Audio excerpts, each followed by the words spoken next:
प्रवीणजी, पुढारी न्यूजमध्ये आपलं स्वागत आहे।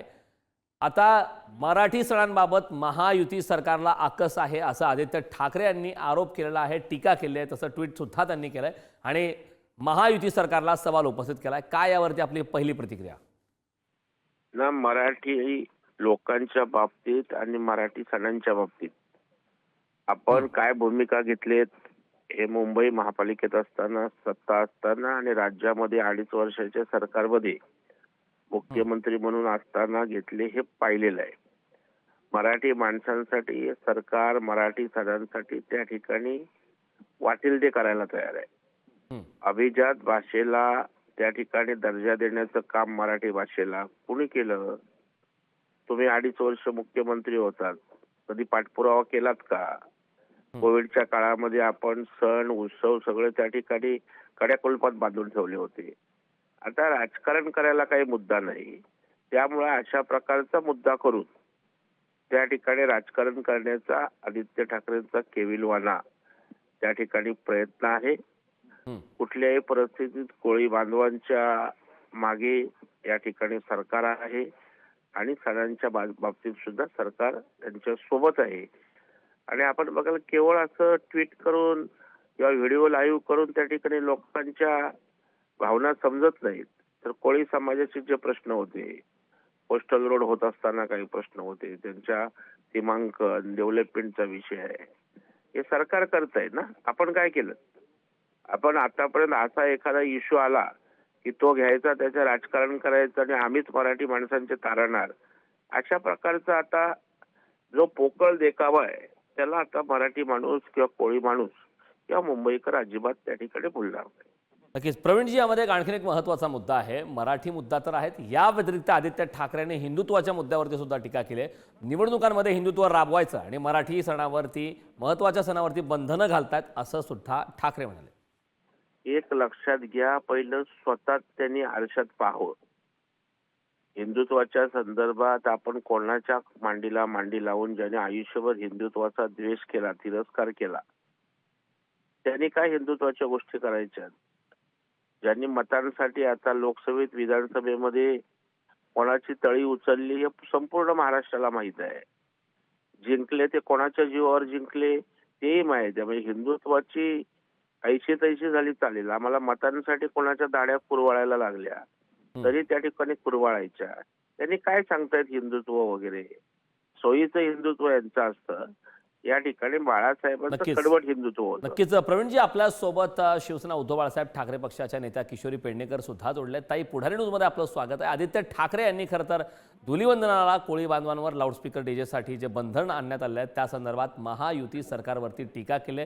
आपल्यासोबत प्रवीण दरेकरजी सुद्धा आहेत। प्रवीणजी यांनी मात्र या संदर्भात एक प्रश्न उपस्थित केलाय की महाविकास आघाडी सरकार असताना मात्र कुठल्याही प्रकारचे निर्णय घेण्यात आले नाहीत असं दरेकर म्हणतात। आपली काय प्रतिक्रिया?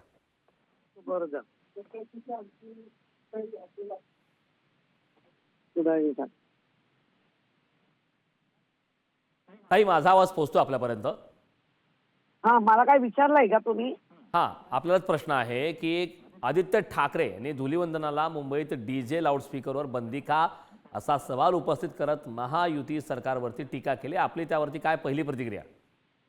एक तर गेल्या 2 वर्षापूर्वी पाहिलं असेल तर अगदी हिंदूंचे सण म्हणून डोक्यावर घेतले आणि ते घेतलेच पाहिजे, कारण आमच्या देशात, आमच्या राज्यात, आमच्या वरळीत आम्ही सण साजरे नाही करायचे तर कुठे करायचे? आणि मग डीजे वर बंदी, डीजे चालता असता कामा नये, म्हणजे चालत चालत डीजे वाजला नाही पाहिजे हे आम्हाला माहिती आहे। पण जाग्यावर जर डीजे वाजत असेल आणि आता कोळीवाडा जी त्यांची स्वतःची एक परंपरा आहे, एक संस्कृती आहे, त्या संस्कृतीवर जर ते तिथल्या तिथे त्यांच्या पारंपरिक नाचांमधनं ते व्यक्त होत असतील, पोलिसांना त्याला अटकाव करण्याचा काही प्रश्न येत नाही। म्हणजे पहिला गळा कुठला दाबतायत तर आमच्या कोळीवाड्याचा, जे आज अख्ख्या मुंबईमध्ये कोळीवाडा हा असा भाग आहे तर तो मराठी हिंदू संस्कृती मजबूतपणे पारंपरिक सगळं हे ते टिकून आहेत, त्यांनाच गळ्याला हात घालताय, काय गरज काय? नक्कीच. ताई, प्रवीण दरेकर आपल्यासोबत जोडलेले आहेत. त्यांनी एक प्रतिक्रिया या संदर्भात दिलेली आहे की आपण स्वतः या संदर्भात शिवसेना उद्धव बाळासाहेब ठाकरे पक्षानं आत्मपरीक्षण करावं. आपण कोणाच्या मांडीला मांडी लावून बसताय आणि हिंदुत्वा संदर्भात बोलताय, असं सुद्धा त्यांचं एक वक्तव्य आहे. प्रवीण दरेकर दादा, सारखा आत्मपरीक्षण जरा तुम्ही करा. अहो, अख्खी काँग्रेस धुवून नेलात की तुमच्या सगळ्या मांडीला मांडी लावून बसले नव्हे, तुमच्या मांडीवर बसलीये. तिथे तुम्ही आत्मपरीक्षण करा. आम्ही तर करतोच आहोत, पण तुम्ही पहिला करा आत्मपरीक्षण. कारण सगळे जन्म झालेले काँग्रेसचा पूर्ण रक्त हे तुमच्या मांडीवर येऊन बसले. आत्मपरीक्षण करा. आमचे आत्मपरीक्षण चालू आहेत. असं ईव्हीएम मध्ये घोटाळे झालेत, का केले, कसे केले ते करतायत. नक्कीच. प्रवीणजी, खरं तर ताई असं बोलतायत की संपूर्ण काँग्रेसचं धुवून घेतले आहे आणि काँग्रेसला आपल्या पक्षात सामावून घेता, या संदर्भात सुद्धा त्यांनी प्रतिक्रिया दिली आहे. यावरती आपली काय प्रतिक्रिया? मी काय आमच्या किशोरीताईसारखं वाकडं तोंड करून किंवा उपरोधिक बोलणार नाहीये. काँग्रेसची लोक जरी भारतीय जनता पार्टीत आली असेल, ते काँग्रेसचा विचार त्या ठिकाणी बाहेर ठेवून पक्षात आले. त्यांनी हिंदुत्वाचा झेंडा खांद्यावर घेतलाय. काँग्रेसचं सोडा, आंध्र प्रदेश सारख्या ठिकाणी त्या ठिकाणचे जे मुख्यमंत्री आहेत चंद्राबाबू नायडू, ते आमचं आता हिंदुत्वाचं जे टेम्पल कन्व्हेन्शन होतं तिथे येऊन त्यांनी त्या ठिकाणी सनातन धर्म आणि हिंदुत्वाचा उजो केला. त्याच्यामुळे आमच्या संगतीत येणारा माणूस हिंदुत्व घेतो, तो देव दैवतांना धर्माला मानतो आणि आपल्याकडे त्या ठिकाणी असं नुसतं हसलं खिदळलं म्हणजे चालत नाही. आपली भूमिका मांडली पाहिजे. आपण आर्ग्युमेंट करा दादा. त्याच्यामुळे माझं झाल्यावर बोला. तुमच्याविषयी मला आदर आहे. तुमच्याकडे काय झालंय, विषय संपत नाही, तुम्हाला नीट मांडता येत नाही. मग असं वाकडं तोंड करून बोलायचं, उपरोधिक बोलायचं, त्यांनी होत नाही. मला सांगा ना तुम्ही, मला माझ्या प्रश्नाचं उत्तर द्या तुम्ही. आमच्याकडे जी लोक येतात ते आमचा हिंदुत्वाचा भगवा खांद्यावर घेतात. आम्ही त्या ठिकाणी निवडणूक जिंकल्यावर हिरवे नाचवत नाही. आम्ही तुम्ही अंधेरीला जिंकल्यावर तुमच्या मिरवणुकीमध्ये हिरवे झेंडे नाचत होते, त्याचं उत्तर द्या. सत्ता स्थापन केली काश्मीरमध्ये काँग्रेस बरोबर बसून. तिथे पटलं नाही, त्यांचा विचार स्वीकारला नाही. आम्ही विचार स्वीकारला नाही त्यांचा. आम्ही विचार स्वीकारला नाही. आम्ही विचार स्वीकारला नाही. आपल्याला कल्पना नसेल कधी शिवसैनिक झाला मला माहित नाही. बाळासाहेबांनी पण मुरली देवराला मुंबईचा महापौर केला होता. मराठी सणांबाबत महायुती सरकारला आकस आहे असं आदित्य ठाकरे म्हणतात. आपण विषयांतर होतोय, मुद्द्यावरती येऊ आपण. अभ्यास चांगला आहे, तुमच्या तालमीत तयार झालेला होतो. अभ्यास काय सांगताय? अभ्यासाची चांगली उजळणी झालेली आहे. तयार झालोय, माझ्या तुम्ही तयार झालेला. नाही प्रवीणजी, आपला जो महत्वाचा आजचा मुद्दा आहे तो मराठी माणसाच्या सणाबाबत महायुती सरकार आकस बाळगते असं आदित्य ठाकरे म्हणालेत. आपण त्या मुद्द्यावरची चर्चा करूया. दरेकरजी बोला. तुम्ही विचारताय, तुम्ही मुद्द्यातनं दुसरीकडे मुद्द्याकडे देताय. त्या संदर्भात मी सांगितलं ना, मराठी माणसांच्या बाबतीत, मराठी सणांच्या बाबतीत सरकार अजिबात आकस बाळगत नाही. त्यांना आता राजकारण याचा मुद्दा करून प्रत्येक गोष्टीचं राजकारण करायचं आहे. कारण हे ना सणाचं, ना देवाचं, ना धर्माचं, कशाचंच यांनी सगळं सोडलेलं आहे. मग अशा वेळेला इमोशनल अशा प्रकारचे इश्यूज करून आपल्या हाताला काय लागतं ह्याचा केविलवाना प्रयत्न आहे. आदित्य ठाकरे प्रवीण दादा, तुम्ही सगळं बदलून तुम्हाला भरपूर मिळालं त्याबद्दल नो डाऊट. मी काही बदललेलं नाही. तुमच्या माहितीसाठी आमच्या हाताला मी काही बदललं नाही.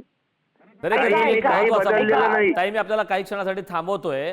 दरेकरांचा अगदी मुद्दा होऊ देतो, परंतु तुमच्याकडे येणार आहे. दरेकरजी, आदित्य ठाकरे यांनी जो आक्षेप घेतलाय तो आक्षेप चुकीचा म्हणायचं का आपलं काय म्हणून म्हणणारे तुम्ही? नाही बघा, कोर्टाच्या ऑर्डर आणि डीजेच्या संदर्भात त्या ठिकाणी स्पष्ट भूमिका आहे.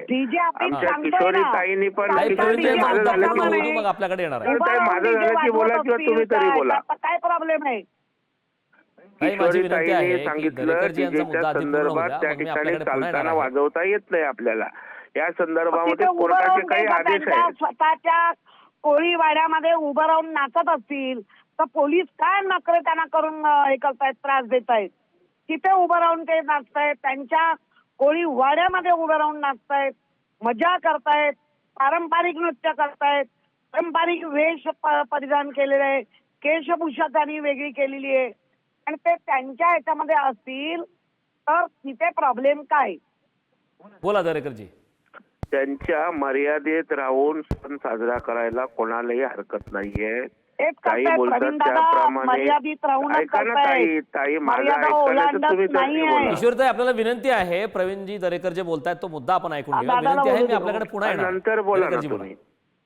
त्या ठिकाणी कायद्याच्या चौकटीत राहून त्या पर्टिक्युलर डेसिमलच्या आत त्या ठिकाणी वाजवण्यास कोणाची बंदी नाही, परंतु त्या ठिकाणी कोर्टाच्या आदेशाचं पालन करणे सगळ्यांची जबाबदारी आहे.